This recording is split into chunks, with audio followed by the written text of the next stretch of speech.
Bonjour et bienvenue sur la chaîne de Maximinus et compagnie. Moi c'est Marie, je suis éleveuse de lapins depuis plus de 15 ans et aujourd'hui on va voir ensemble le top 5 des erreurs à éviter dans l'habitat de ton lapin. Et on va aussi voir ensemble comment les éviter parce que même avec toutes les bonnes intentions du monde, il y a des erreurs toutes bêtes que tu peux éviter et qui peuvent rendre ton lapin vraiment malheureux ou même nuire à sa santé. Dans cette vidéo, je vais te partager les 5 erreurs les plus fréquentes que je vois chez les propriétaires de lapins. Reste bien jusqu'à la fin parce que la dernière erreur, c'est celle que je retrouve le plus et tu risques vraiment d'être surpris. Alors tout d'abord, il y a encore beaucoup de gens qui pensent malheureusement qu'un lapin, ça vit en cage. En réalité, la cage, elle doit être complètement bannie et ça pour tous les animaux, même les cochons d'Inde, les hamsters, etc. C'est pas un environnement adapté tout simplement parce que c'est trop petit, c'est trop frustrant pour l'animal d'être dans une cage avec des barreaux. C'est surtout que ça génère des troubles du comportement, de l'ennui, du stress, parfois même de la frustration, et dans ce cas-là, votre animal devient très agressif. Il grignote les barreaux, c'est un grand signe d'ennui profond, surtout chez le lapin. La bonne alternative à la cage, c'est l'enclos. Il faut qu'il fasse minimum 2 mètres carrés pour un lapin. Donc si vous avez 2 lapins nains, il faut au moins qu'il fasse 3,5-4 mètres carrés et un accès en semi-liberté, c'est super important. L'enclos, même si c'est déjà mieux qu'une cage, ça reste quand même pas un habitat qui est adapté. Il faut que l'animal puisse se dépenser, courir, sentir d'autres choses, communiquer avec ses propriétaires, avec les autres personnes de la maison. Le top du top, c'est la liberté totale, soit dans une pièce qui lui est dédiée, c'est ce que je vois chez énormément de mes adoptants, voilà, qui refait des chambres pour leurs lapins qui sont totalement aménagées, avec tout ce qu'il faut à l'intérieur. Dans ce cas-là, c'est vraiment le top du top, parce qu'au moins l'animal n'est jamais enfermé la journée. Vous avez aussi la liberté totale dans toute la maison, ça se fait aussi, même si c'est un petit peu moins courant. Moi, ce que je vous conseille, c'est quand même d'avoir un endroit où vous pouvez sécuriser votre animal si vous êtes absent et que vous n'avez pas du tout l'œil sur lui, parce que même si votre maison est sécurisée, les accidents, ça peut arriver. Donc, une pièce qui lui est dédiée, un enclos en sécurité quand vous êtes absent, et sinon, tout le reste du temps, il faut absolument lui ouvrir. Donc on a vu la première erreur. On va voir du coup la deuxième erreur qui est laisser des jouets inadaptés. Pareil, en animalerie, vous avez les cages, mais vous avez aussi des jouets qui sont totalement inadaptés pour le lapin. Par exemple, on a les jouets qui sont avec des clochettes, les jouets en plastique, les jouets avec des bois non identifiés. Voilà, qui peuvent être traités, qui peuvent être très mauvais pour le lapin s'il les mange. Vous en avez aussi qui ont des peintures dessus. Alors c'est très joli, hein, les carottes en bois orange fluo, mais en attendant ça peut être très dangereux pour votre animal parce que vous savez pas ce qui a été mis comme peinture dessus, et à partir du moment où il le ronge, c'est comme un bébé en fait. On va pas lui donner des jouets où il y a des peintures qui sont toxiques dessus parce qu'il va les porter à la bouche. Pour votre lapin c'est pareil. Donc tous ces jouets là, ils représentent un gros risque d'ingestion. Ceux qui ont des toutes petites clochettes, votre lapin peut les avaler ou peut se coincer les dents à l'intérieur, ça peut casser les dents. Enfin, c'est vraiment terrible les jouets avec les clochettes. Les jouets en plastique, du coup j'en parle pas parce que s'il les mange ça peut provoquer tout simplement des occlusions intestinales. Voilà, donc on évite ce genre de jouets. Faut pas oublier que les lapins, c'est des animaux qui rongent tout, qui aiment bien croquer dans un petit peu tout, parce que leurs dents poussent en continu, donc ils ont besoin de les limer. Donc il faut vraiment leur donner quelque chose qui est adapté. Qu'est-ce que vous pouvez donner à votre lapin comme jouet qui est sûr? Les bois non traités, des essences qui sont comestibles pour le lapin. Donc parmi les essences comestibles, vous avez le noisetier, le tilleul, le charme, vous avez le saule aussi qui est comestible, le pommier, le poirier. Il y a tout un tas d'essences qui sont comestibles pour le lapin. Si vous les récupérez dans la nature ou dans des champs, assurez-vous que ce soit pas traité, parce que sinon ça revient au même que si vous les achetiez en animalerie. Si ça vient de votre jardin, vous pouvez tout à fait prendre des petites bûches que vous coupez de votre arbre et que vous laissez sécher. Vous avez aussi la possibilité de leur proposer des tunnels en carton, des boîtes où vous découpez des entrées, des sorties, etc.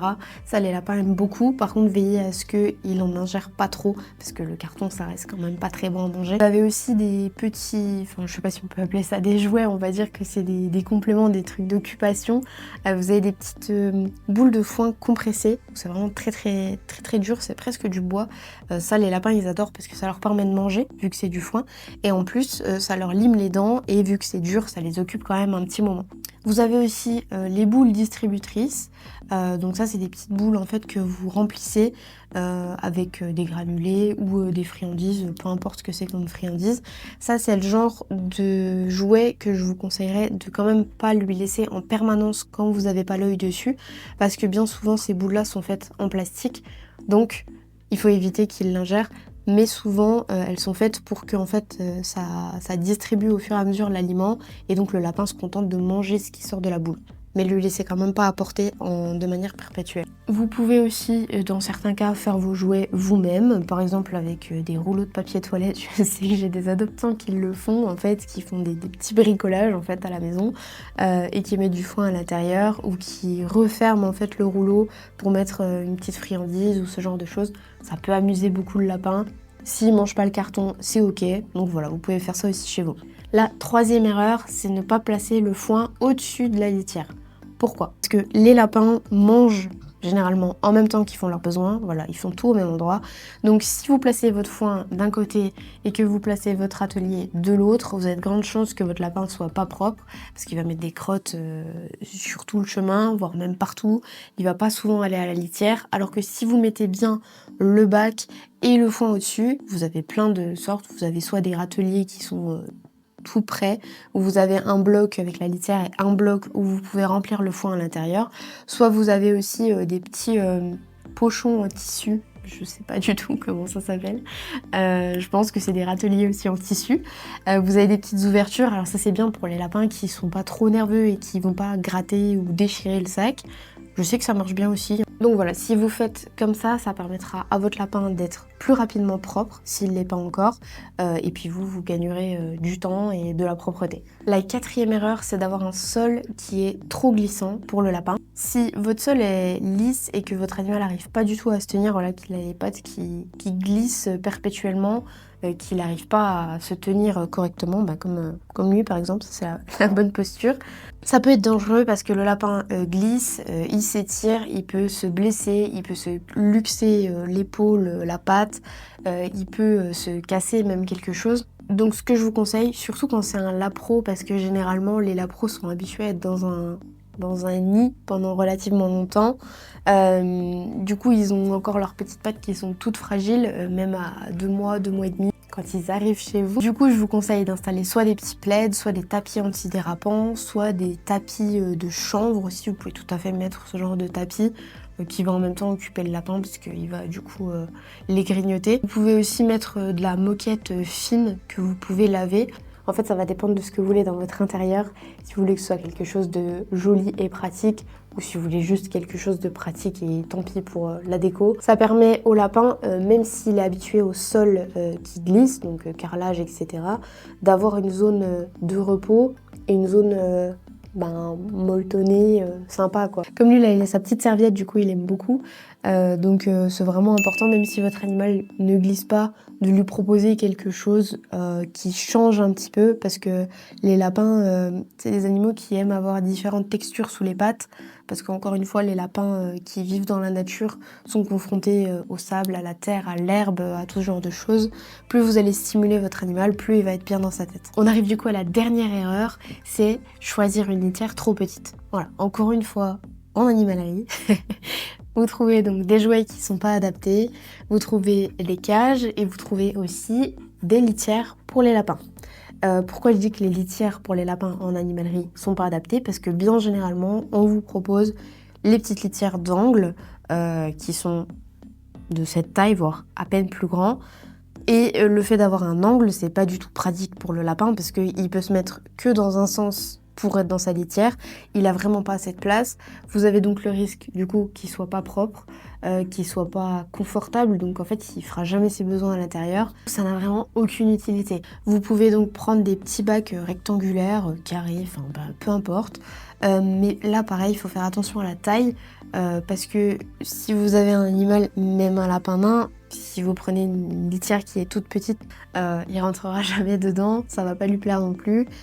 Donc voilà. Donc qui dit petite litière dit inconfort, manque d'hygiène, des débordements aussi, parce que si c'est vraiment pas assez haut, quand il va lever ses fesses pour faire pipi ou ses autres besoins, ça va passer par-dessus. Donc dans ce cas-là, vous êtes obligé de tout ramasser en dessous, donc ça n'a pas d'intérêt. Le problème aussi d'avoir une litière trop petite, c'est qu'il peut avoir rapidement les pattes qui sont mouillées, et qui dit pattes mouillées dit problème de peau à terme, et donc peau de dermatite, ce genre de choses qui est vraiment très très compliqué à soigner. Donc on bannit les cages, les jouets à clochettes et les litières d'angle.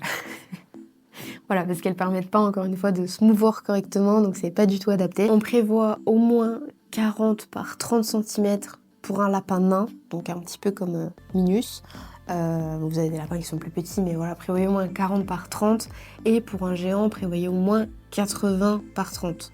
Donc le double en termes de longueur pour qu'il ait vraiment la possibilité de se retourner, de bouger, même de se coucher à l'intérieur. Je sais qu'il y a des lapins qui parfois aiment se coucher dans leur litière, voilà, pour que ça reste propre et agréable pour le lapin. Prévoyez un rebord d'au moins 10 voire 15 cm.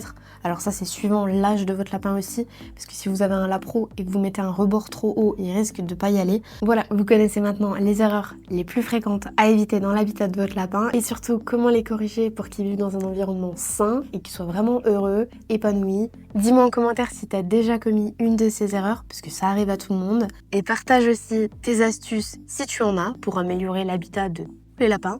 Si cette vidéo t'a été utile, pense à mettre un petit pouce bleu, à t'abonner pour ne pas rater les prochaines vidéos. Je te mets le lien de ma boutique Maximinus et compagnie dans la description. Tu y retrouveras tout le nécessaire pour ton lapin. Merci d'avoir regardé, prends soin de ton lapin et à bientôt pour la prochaine vidéo.